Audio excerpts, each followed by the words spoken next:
we talked a little bit about this. Let's go with 35,000 foot view, huh? Let's do that. We have this figure, which is speed and flow,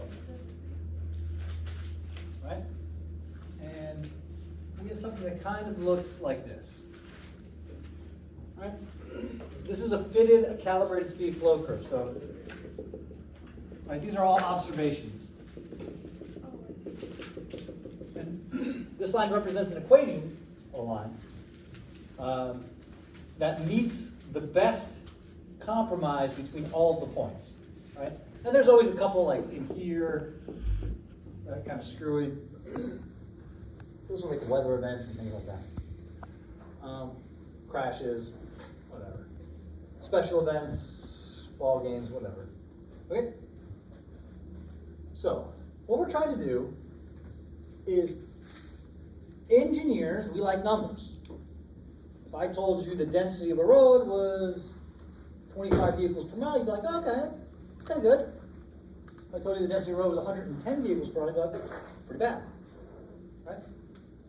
We as engineers understand that concept. The number of vehicles occupying space is congestion. We like that. However, who funds roads? Taxes. Taxes, right?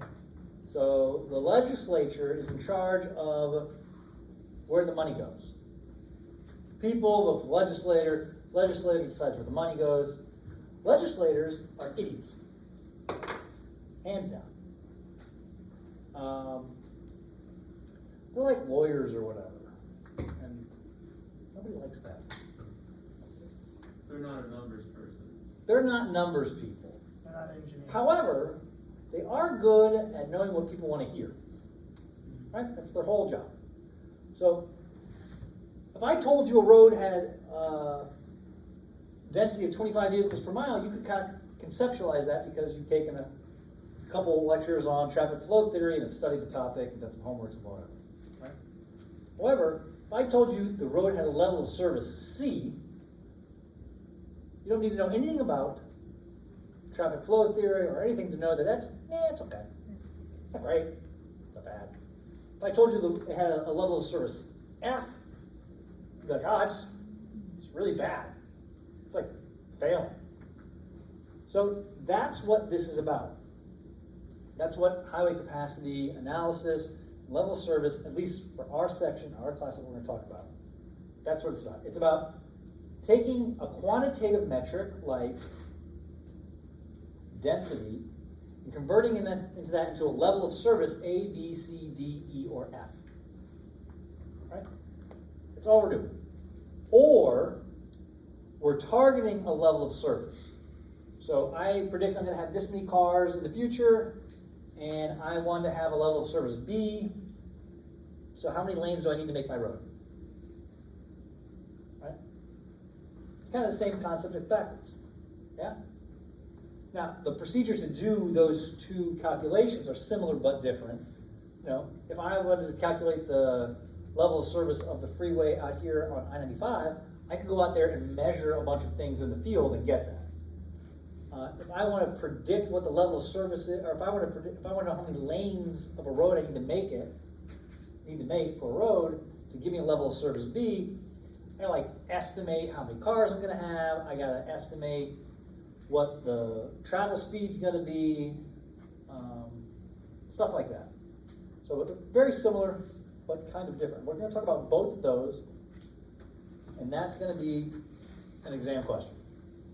How many lanes do I need to make this particular road in order to get a level of service that I desire? That's going to be an exam question. How about that? Go ahead, write that down. How many lanes does this road need to be? In addition, you might also get a question of what's the current level of service, but I'll definitely ask the one about the number of lanes. Okay? So, you say speed, flow, right? This line, the slope of this line is, I guess would be 1 over the density. And this would be level of service A. This would be level of service B, C, D, E, and F. Okay? And Wait, what's that say on the y-axis? space means speed. Oh, it's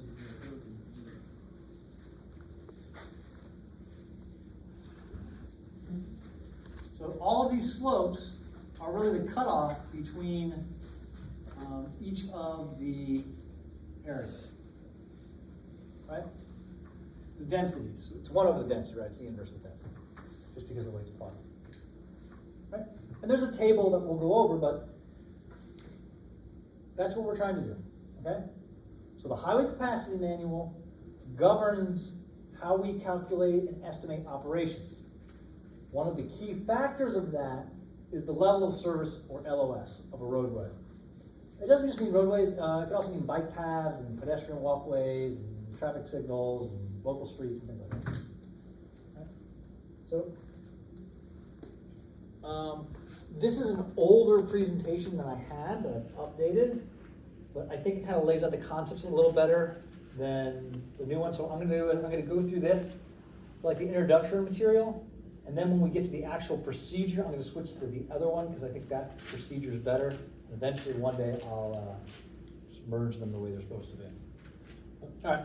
Capacity is a driving consideration for design of roadways. Capacity is a quantitative evaluation of the capabilities of roadway section to carry cars. Traffic analysis is determined by the maximum flow of vehicles, which is the capacity of a given section of highway and prevailing conditions. Level of service, right? Talked about that? All right. The units for level of service for at least vehicular traffic is always the same. It's passenger cars per hour per lane. All right.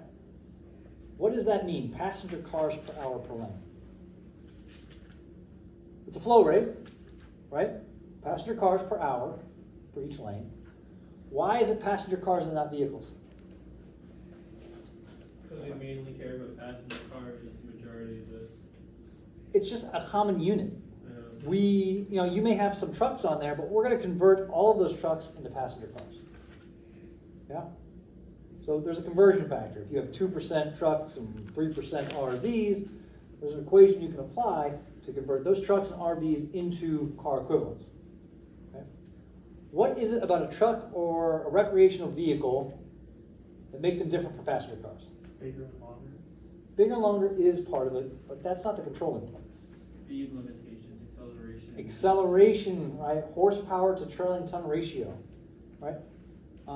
So if you're on a level road, the conversion factor from trucks to cars isn't very different. It's like 1.1 or 0.8 or 0.9 something, 0.95, whatever. If you're on a mountainous road, then it's a huge difference, right? It's like 0.79 or whatever. All right, measuring passenger cars per hour per lane.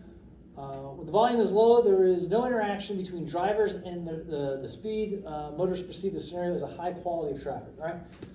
Level of service is a way of measuring the quality of traffic flow. If I have a good quality of traffic flow, I'm traveling at level of service A. If I have a poor quality of flow, I'm at level of service D, E, or F. Right? Density is the interaction between vehicles, increases speed, and the quality decreases. Okay. Freeway is a divided highway with full access control in 2 or more lanes in each direction. We talked a little bit about this. What does access control mean? Very few ways in and very few ways out. Yeah, the way you get onto the road is controlled and designed, and the way you get off of the road is controlled and designed. Right? Freeways are major arterials. However, ISB is a major arterial, right? It's just that the freeway has access control, as an access control highway. ISB is really it's a urban street, right? the cutoff between urban street and highway is the density of signals. Right? If you have like A1A in Ormond by the Sea, Flagler, that's a 2-lane highway. Right? However, A1A over here in Daytona, that's an urban street. There's signals everywhere, there's pedestrians, there's all kinds of stuff going on. So technically that's an urban street. So that distinction matters when you're trying to do a highway capacity analysis, because the way you analyze urban streets is different than the way you analyze two-way highways. For that matter, the way you analyze a rural 2-lane highway is different than you analyze a rural 2-lane highway that's a scenic route designation. Like A1A is a scenic route designation, which means that people don't care how fast they're going. Right? If you're on a scenic highway, you don't really care how fast you're going because it's scenic. You're supposed to be enjoying the ride.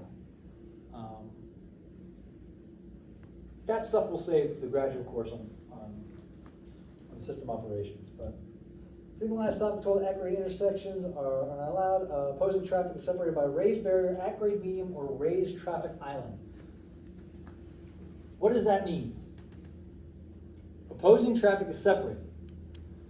Right? There's a median involved, and that median is a raised barrier, an at grade median, so it's like it's at grade, but there's like multiple feet between you, or a raised traffic island, so there's like a raised median that you can't get over. It's not like a mountable median. 3 sections are the basic freeway section, the weaving section, and the ramp sections. So anything that is not a weaving or a ramp section is a basic freeway segment. Right?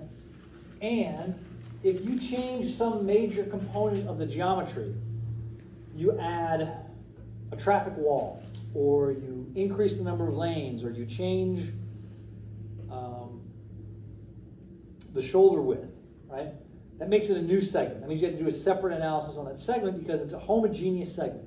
We're only looking at homogeneous basic segments for this analysis.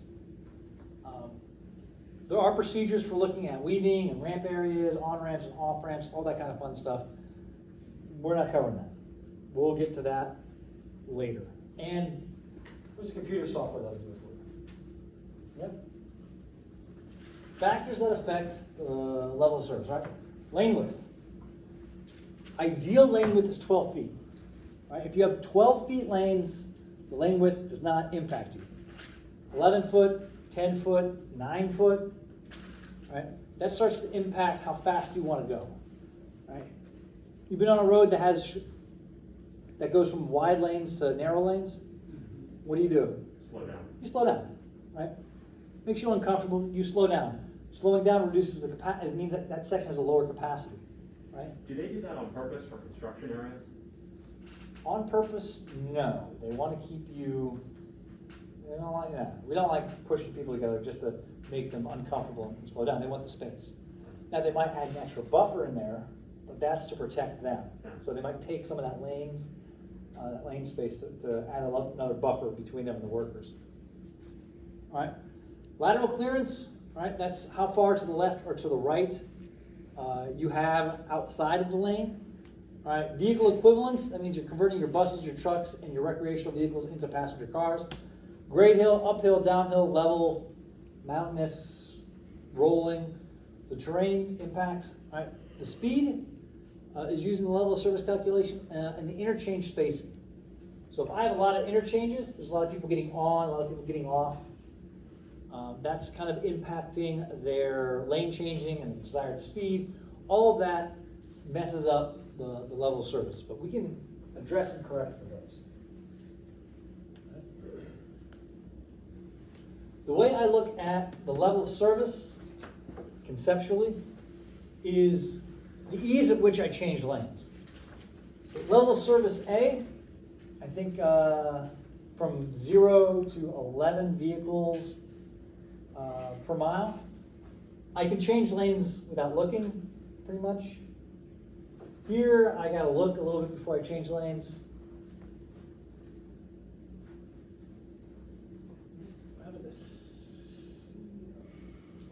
C and D. Okay. C, C, I definitely have to be careful when I change lanes. D, I'm going to struggle to change lanes, right? E, it's almost impossible to change lanes, and F is a nightmare. How easy which? All right, so we're talking about the quality of flow. That's what level of service is, right? Quality of flow. This is a high quality of flow, right? This is a poor quality of flow. Make sense? Are those people driving on their shoulder, or is that a police car? Where? Oh, they're driving on an E. The E? Oh no, that's a that's like an HOV lane or something, or it's a A breakdown. That looks no. like, There's a car in front. It's double striped. It's double striped. oh, so that's a usable lane. Yeah, it's an HOV lane or something. That's a special access lane. We don't have any of those here, but I'm sure you drive south. There's HOV Yeah. lanes. What's that? North has them. North. Virginia. Yeah. DC only goes. Miami has them. DC, yeah. It's very, In California, it was legal for the motorcycles to drive between the lanes. I hate that. terrible. This is a state that won't let you buy a plastic bag, but Yeah. in order to facilitate people moving in traffic, you can just shoot the gap between the cars. Wild place. Did you do that? No, I don't drive a motorcycle. Do you think that's okay to do that? Yeah. Hey, it's your risk. I'm more on the libertarian side of those things. User beware. Shoot the gap. Why not? Just don't think it's what I was told. You have insurance for a reason. You're a Darwinist. The way it works out. Okay. So this is our level of service figure. All right. If the density is 11 passenger cars per mile per lane, you're on this side. Your level of service A is between 11 and 18, you're here. Your level of service B between 18 and 26, you're in C. 26 and 35, you're in D. 35 and 45, you're in E. And anything less than 45, or anything more than 45, you're in F. Yes? Is that the standard, or is it different for each different road? This is the standard for basic freeway segments. Right? Probably the table here. Right. I'm going to switch over to the other presentation now because it's a better description of.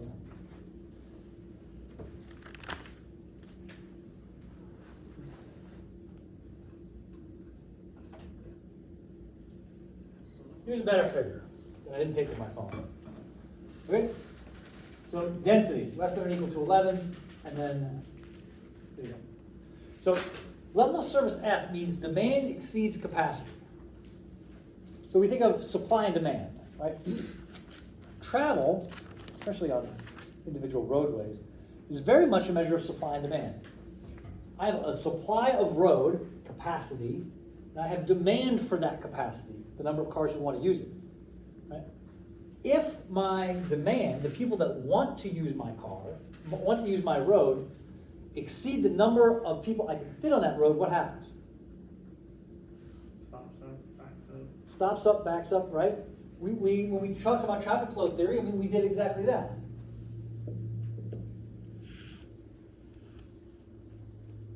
Right, where this was W, right?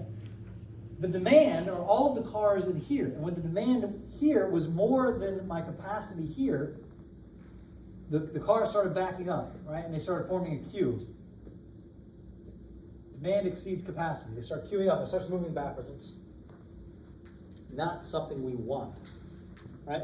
That's what it means. So demand exceeds capacity. So we know that on this curve that this, right around here is capacity, right? And that's the cutoff between E and F. That is the end of capacity. Once you get to here, then you start forming a queue on the segment. Now, it might not be as drastic as this. It could just be 2 lanes, and then you put in a raised barrier that decreases your lateral distance, and then you're like, oh, well, I got to reduce my speed, and that causes a whole problem. Yes? So as you proceed down the levels of service, like from A to F, the speed at which you're traveling begins to matter less. Well, right? In that, there's a linear portion of the speed here, right? yeah. So let's just say I'm at 70, right? This what do you mean the speed matters less? Like, I'm cool with traveling at what would be 60 miles an hour or 62 miles an hour because I'm getting through all of these cars. I don't really care that you're slowing down, right? You're on a road, imagine you're on a road and there's a lot of cars, but we're traveling pretty good. We're traveling at a good speed. We're not traveling as fast as I want to travel, but we're not stopped, right? That means you're right at capacity. It's a very unstable place to be because someone taps their brake and now we're all screwed, right? But you know that feeling, like, all right, if we just keep this going until we can just get past to wherever we gotta get past, we're great, right? And then inevitably it all goes Breaks down. Yeah. I see. That's literally called a traffic breakdown. When you drop from the non-congested side of the curve to the congested side of the curve is a traffic breakdown. It's a drop in travel speed, signifying a breakdown in traffic. Whips back around. Then it whips all the way back around, and you end up down here And somewhere. then they eventually recover. And there's a recovery wave, and that's when you get these little dots in the middle of these little dots in the middle of the curve. Those are discharge flow rates as you exit the queue. Generally, capacity analysis was Elegant. I won't worry about Elegant. Okay. So, to do a highway capacity analysis or a level of service analysis, you need freeway data. You need data about the freeway, the speed, the number of lanes, the width of the lanes, the lateral clearance, the total ramp density, that's the number of ramps per mile, and the terrain, level, rolling, uphill at a certain percent, downhill at a certain percent. Right? You also need to know something about the cars that are on that road, right? You need to know how many are heavy vehicles, what's the peak hour factor, and what's the driver population. Do we talk about peak hour factor? Briefly.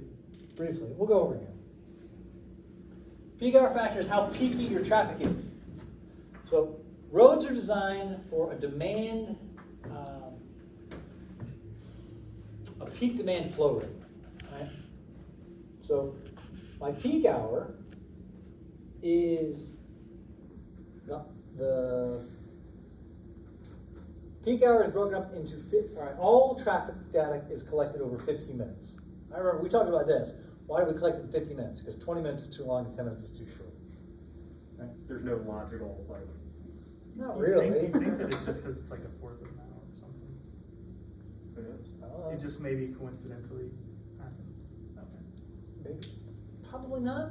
Probably looked at it and said, yeah, sure, go. Do that. 0.25. Yeah. So we look at traffic in 15-minute increments. So 4 consecutive 15 increments, and see the highest volume is the peak hour. So if you have a road that is, let's just say, central business district, and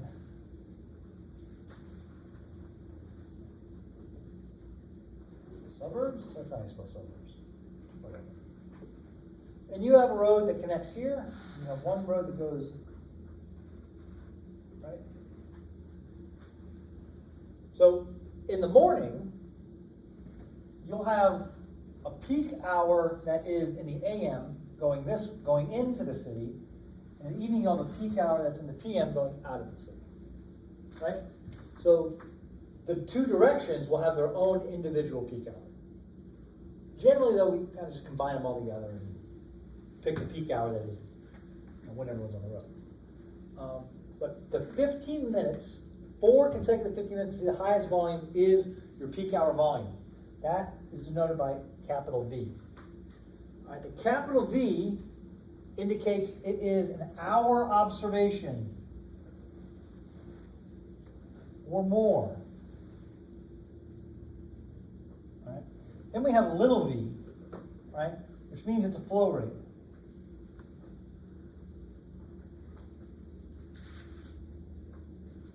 That means that it's less than an hour.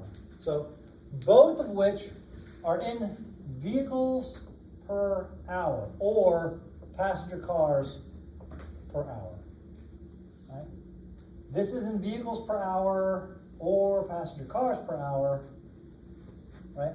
It's just that this observation was measured in less than an hour. So you have 15-minute intervals. Generally, this is a 15-minute interval, but it could be anything that is less than an hour that is converted into a 15-minute interval. And then you have observations of an hour or more, 15 consecutive 15-minute periods, or 4 consecutive 15-minute periods, or just a whole hour, right? And that's converted into a single hour.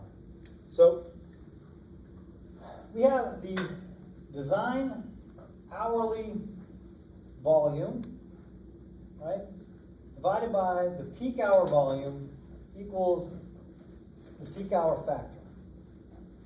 That is to say, so the design, looking at this, the design hourly volume equals 4 times the peak flow rate within the peak hour.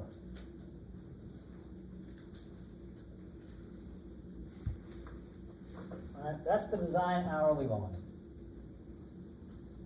You take the highest 15-minute period within the peak hour, not the highest 15-minute period of all time, the highest 15-minute peak hour, the highest 15-minute period within the peak hour, multiply that by 4. That's your design hourly volume. Right? That's generally what we're trying to get to most of the time. Okay? V here, that is your hourly, that's your peak hour volume. So you can say that the peak hour factor equals the volume divided by 4 times Vmax, where Vmax must belong to one of the 4 periods within here. Does that make sense? Vmax must belong to one of the 4 periods in here. And this must be the highest consecutive 15-minute period. 4 consecutive 15-minute periods that make the highest number. There's a homework assignment somewhere. Okay? I thought you said you were, I'm probably misheard. Didn't you say you were not doing any more like typical homework assignments? They were just gonna move to like the activities or something? No. I had to dump the activities. Oh, I see. The activities were more fun. We'll see if we can still get to a couple. But I think I'm going to be teaching next semester's class on something. What are you taking next semester? Tuesday, Thursday, traffic data collection. Yeah, I think I'm teaching that. So I think we'll just do all of them then. It's at 8:15. The 8:15, all right. Yeah, I'll be there. You could be. Yeah, Paul, what's gonna be that? I mean, if you need to make up for failing this class, you will be. I hope I don't. Ooh. I'll cry. Right? You still need that lecture. I do still need that election. Yeah, we're just trying to graduate. Still want that.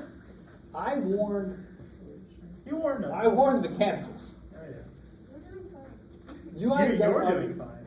You're doing fine. You're doing fine. He's doing fine. You're doing okay now. Yeah. I'm still about the same. I'm a little faster than some of the people. I'm a lot slower than some of the others. Don't be faster than I'm that. 20 points above average. All right. That's fine Okay. with me, especially my last So semester. you need to know something about the travel demand, the demand during the analysis hour, the vehicles, the peak hour factor, and the population. Population factor is just a way of correcting for people who don't know what they're doing. So like, if you're on 95, here might be a great example. If you're on a freeway near Orlando Airport, why is it a disaster? People who are coming who've never been on these roads before. Exactly. They're not familiar. Familiar. So what this does is this one converts all of the tourists into commuters. So it's like, if you're in Orlando, you need to correct for that, right? So you convert them, you use a lower factor and it converts them into How passengers. low would it be actually? It's the lowest. Oh, it's still like 0.8. 0.9. I don't know about Orlando, but there's a whole slew of limitations, right? Pretty much anything that isn't 100% exactly as specified means if I'm not correcting for it, if I don't have a way to correct for it, then I just can't do the analysis at all. So like special lanes, lane control, extended bridge tunnels, all of this stuff means that we can't get an actual highway capacity analysis. So that is to say that when you look at a highway capacity analysis, you have to assume that all of these are not present, right? And any other factors that aren't listed here.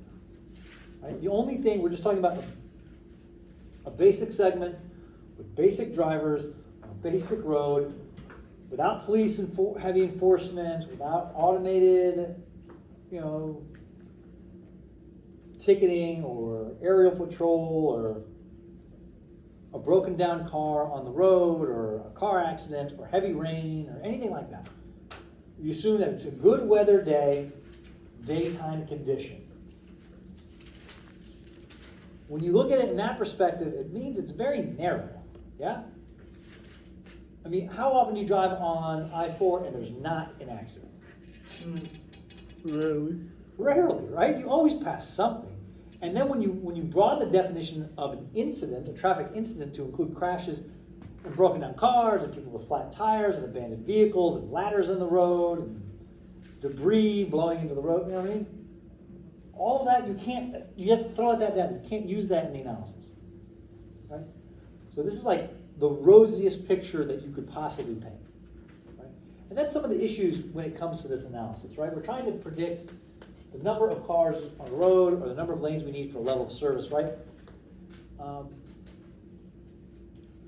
Remember, when it comes to design, we have what we're going to apply, the applied load, and then we have whatever the strength is, what that can hold, right? That's the basic design equation, right?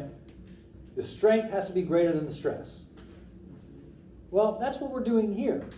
We're trying to estimate the strength of a road to carry vehicles, trying to estimate the capacity. And then we're trying to see how many cars we can put onto that capacity without breaking. Does that make sense? So, this is how I calculate my strength. And this is how I calculate my stress, right? And I always want this to be greater than this. However, it's a road. It's not a steel beam. When a steel beam fails, your building could collapse and you kill a bunch of people. When this fails, you kill way more people, I mean, statistically speaking. But it's like, we're just stuck in traffic. We're not dead, we're stuck in traffic. How many people die on the roadway every year? A lot. Ballpark it. In the US? 50,000. In the US. I thought it was more than that. I thought it was like 600,000. 70,000. 550,000? I thought it was like Negative. We were closer with the 50. 35,000. About 5, 6, 7 years ago, it was closer to 40. Now I think it's closer to 35. Roughly about 35,000. Leading cause of death if you're young and healthy, and otherwise healthy. Yep. I think probably most people went to high school with someone who died in a car accident. Right? Isn't that pretty gnarly? Stop to think about that? Like, it's a huge problem. Like, huge. Huge. Right? As traffic engineers, so there's like this destination zero, which is like the federal highway, towards zero death. It's like setting priorities. It's like you don't sacrifice safety for increased operations. It's just not something we're willing to do anymore. You don't sacrifice safety to decrease your budget. It's not something we're willing to do. We're just willing to spend more money, right? Because of the sheer volume of people who are dying. And if you look at the median age, it's young people, right? Because young people are more likely to drive fast. They're more likely to drink and drive. Working age adults are more likely to drive drowsy and things like that. So it's like the leading cause of death for people under the age of like 25 or something. It's outrageous. So there's my speech on safety. You want to know more? Dr. Chen teaches a whole class on it. Okay. So here is my highway capacity analysis overview. It's a flow chart. Okay? So step one is gather all of your input data. Right? That's the geometric design data, the demand data, and free flow speed. We talk about free flow speed is the speed that you would like to drive at. If it was just you on I-4 how fast would you go? 150. You would not go on. I'd probably go like 85. Hey. It was just by myself. Depends on what I'm driving. Now you gotta think, you could get a ticket. So I mean, I'm not saying that you're like exempt from traffic laws. This is 90. not a perfect world. This is a semi-perfect world. So when I came down, okay, I'll digress. When I came down to interview here, I was living in California. My wife was living in Louisiana. So I flew in, and I was going to interview, and my wife was going to fly in the next day. So when I flew in, I go to the rental car place. I flew into Orlando because I flew direct from California. I get to the rental car place, and I'm talking to the guy, and he's like, "Yeah, here's your car." I'm like, "No, I'm gonna go see my wife. It's gonna be a good time. I'm gonna nail this interview. I'm gonna get this job. I'm gonna go have a good weekend on the beach with my wife." She's like, "You know what? Take the Mustang." So I got in at like midnight. So by the time I got my bags and I got the Mustang going, it's like 1 in the morning. And I'm on an I-4, and I'm falling. The whole traffic safety thing went out the window, right? That was awesome. I had a Mustang for the whole weekend. You're 25, you're good. I was 20. I was 30. Maybe 31. Maybe 31. Traffic safety. Yeah. So I got in, we did the interview, clearly nailed the interview, right? Clearly. My wife's flight got canceled. So I had a Mustang and a bottle of rum to myself all weekend. Sad. That's how I spent my time after my interview. We had an Airbnb on the beach, Hopefully not at the same time, the bottle of rum. No, I don't drink and drive. Okay, yeah. That's a sure killer. Yeah. Do you actually want it this bad? Yeah. Uber, man. Uber's been the greatest thing for reducing the number of fatalities. And as the number of Uber rides go up, I think we'll see fewer and fewer. Like, We probably already have. yeah. I think so. I mean, I don't know if anyone's quantitatively evaluated that. Maybe for someone's thesis, That'd be a good one. it would be good to see the proliferation of shared ride cabs and DUI arrests is something that you could do. And then by extension, you can say, well, if DUI arrests are down, it means the number of DUIs are down, maybe. Or if the number of DUIs stay the same, but the number of traffic fatalities go down, the number of crashes, or DUI crashes. Or maybe add crashes and arrests together. I wonder how COVID plays a part though. Oh, Because you figure people Yeah. want to get in an Uber with people. Yeah, but the number of crash On the road, too. fatalities, so the number of crashes are down, because traffic's down, right? The number of fatalities are down. But what's going on, Tate? The crashes are worse. The proportion of fatal crashes is up. So people are getting in fewer crashes, and overall fewer people are dying, But with the percentage of the amount of but people the on the road. the proportion of the crashes that are happening are deadly. So we're eliminating the casually reckless people and we're leaving the habitually reckless people. No, Why is that though? I think it's because the roads are open. So you get higher speeds. And when you get in a crash at higher speeds, you tend to die more. They tend to be more severe crashes. So if you have an average increase in travel speeds, you can pretty much expect an average increase in the fatality rate. Now both traffic and fatalities are down, but the fatalities are not down proportional to traffic. And crashes are down. Crashes are more or less down proportional to traffic, 50% and 50%. But the proportion of fatalities is only down like 10 or 12%. The amount, so what you're saying is the amount of crashes has gone down because there's less people on the road, but the deadliness of the crashes has not changed because there's less people on the road. Yeah, it's gone up. The proportion of fatal crashes has gone up. That's an interesting one. See, Tate pulled all that data over the summer. And got 3 credits for it too. Wow. In like a day. Yeah, it was stupid. So I like planned out that Tate was gonna do, 160 hours of data collection and whatever. So I give him all this stuff. I'm like, all right, I'll see you at the end of the semester. He comes back like a day and a half. Here it is. How'd you do that? He's like, I wrote a little code. And there it is. I'm like, I was planning on that. I just wrote a little MATLAB code, made me look stupid. You got that? We still haven't wrote a paper from it, but we did from the first time. Oh, I thought you were on that. Yeah, that was just, I think that was accepted. The national one, the one we did all the states, I think that was just accepted. We gotta do the fatality one, the crash severity. Okay, so we collect all the data, all right? Free flow speed is the speed that you would travel if you were just unencumbered by other vehicles. So there's still traffic laws, and it's not a make-believe world or anything, but it's the speed you'd want to travel at. Or collectively, if there's a number of us on the road, it's a speed we collectively want to travel at. Ideally, we would just go out into the field and measure it. All right? We would just go out in the field and measure free flow speed.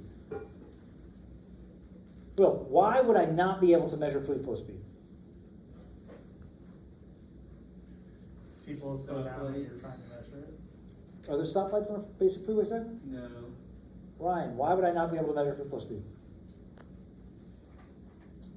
Too much variability. Whoa, Tate? Why can't I just go out and measure the speed?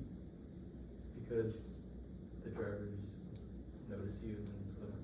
Oop. Car. There's too many cars. You need one car, right? That's a great way. Yeah, there's too many cars. I can't get free flow speed because there's so many damn cars on the road. Also, another one that I was actually looking for, the road doesn't exist yet.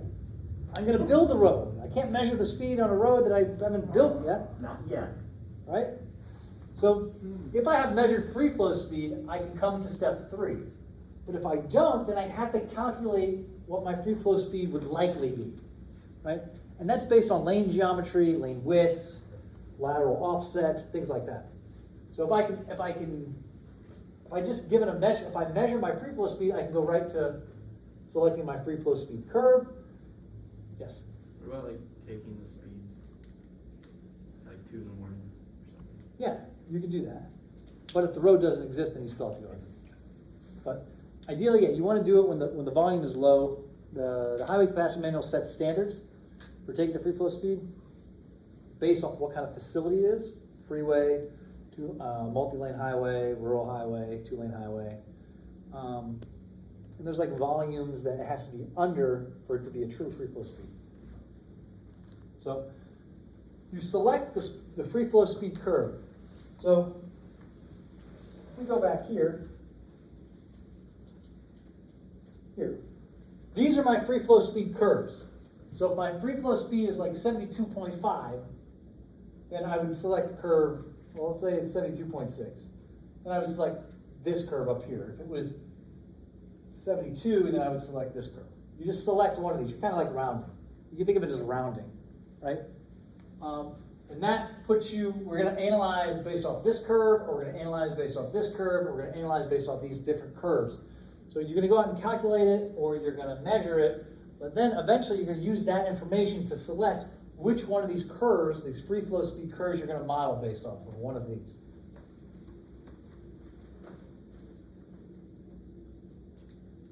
All right? So you've selected your free flow speed curve, all right, then you have to adjust your demand. You have to convert all of your traffic, all of your vehicles into passenger cars. And you do that using a series of equations.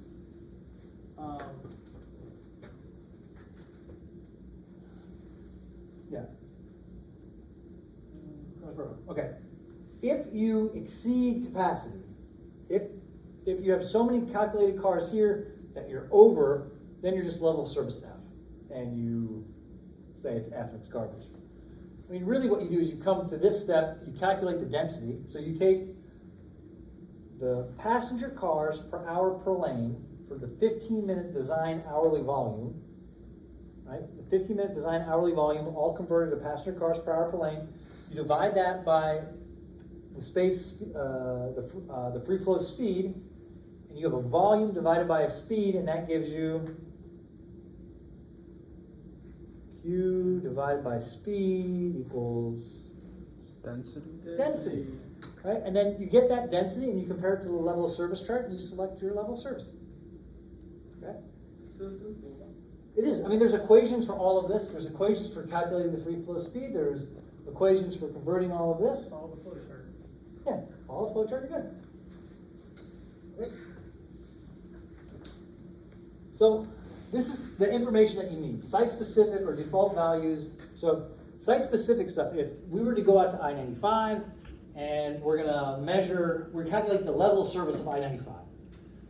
Well, we go out to the I-95, we pick the segment, we count the number of lanes, measure the lane width, measure the shoulder width, we get the interchange density, we get the percentage of or you get the number of cars, percentage of trucks, all that stuff, and I can tell you the level of service. Right? But for planning analysis, I'm planning a road that doesn't exist, so it's a little different. And there's basic assumptions that go into that. But we need things like demand, number and widths of lanes, the total ramp density, percent vehicles, peak hour factor terrain, and driver population. Yeah. So that is to say that you're either given all of these and asked to calculate the level of service, or you're given all of this except for one of them and the level of service, and you have to calculate something else. Okay. So, ideally, we use measured free flow speed. Ideally, but if we can't get measured free flow speed, then we use this equation. Right? Free flow speed is the mean speed measured during periods of low flow. If measured in the field, us it in the calculations, but round. When you're not using it, you should use it. Right? Collect a speed as a representative location within the study segment. Use at least 100 passenger cars. All of them or systematic samples of every 10th car or something. All right, if free flow speed is not available, then use this equation. Right? So, free flow speed, all right, this is the lane width adjustment. So that's the next slide. It's going to show you how to calculate the lane width adjustment. It's from a table. 74.5 minus lane width adjustment, minus the lateral clearance adjustment, minus 3.22, the total ramp density. That's the ramps in both directions. Total ramp density on and off. Right? And the ramp density is measured in ramps per mile. Right? And that's raised to the 0.84. This equation came from some series of research studies that are quoted in the highway capacity.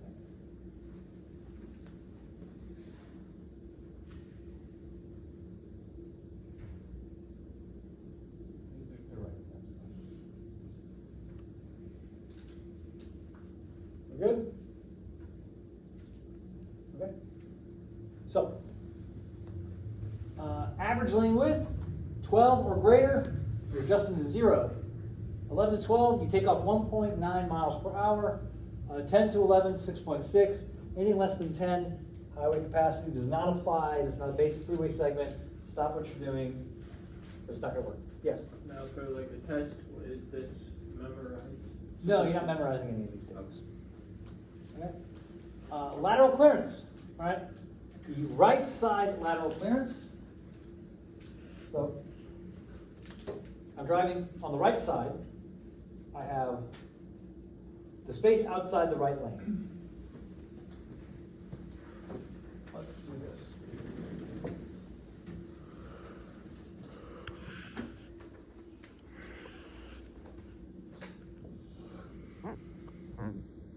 Like space still on the roadway? No.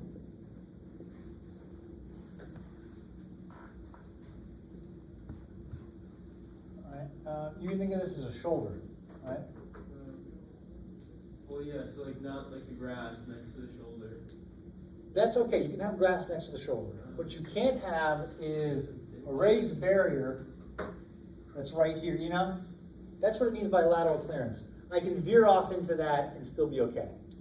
You can't have a barrier, like concrete wall or whatever. It's like the number of feet between that and a fixed object. So like the curb to the grass, like the woods would be kind of like. Yeah, yeah.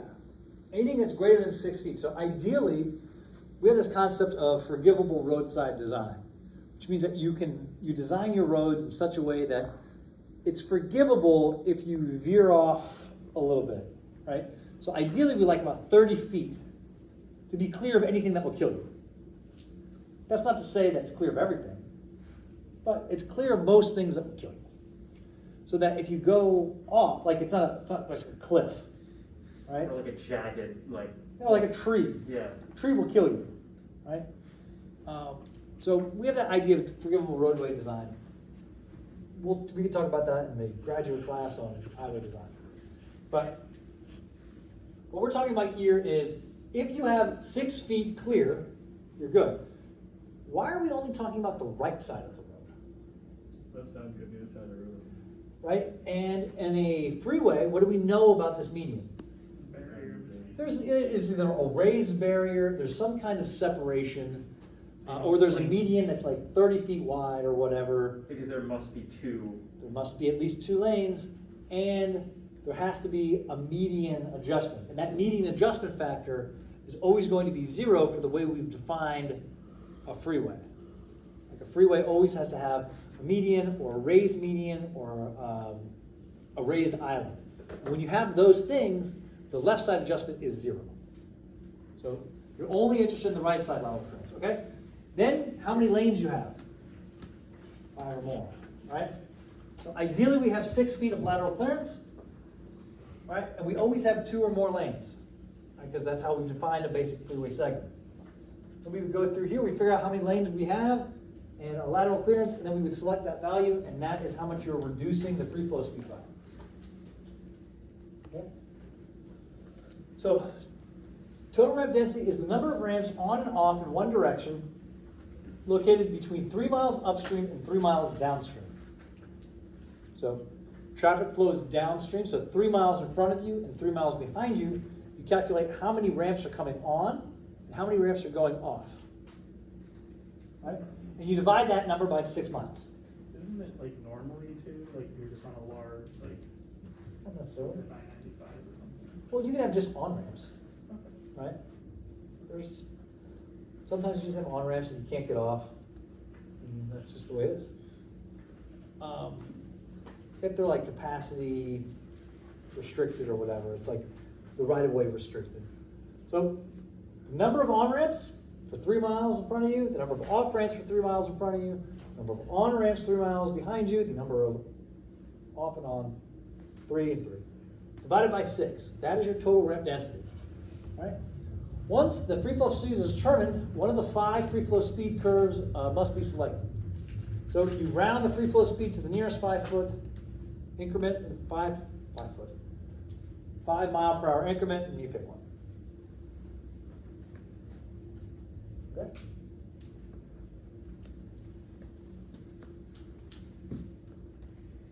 Yeah.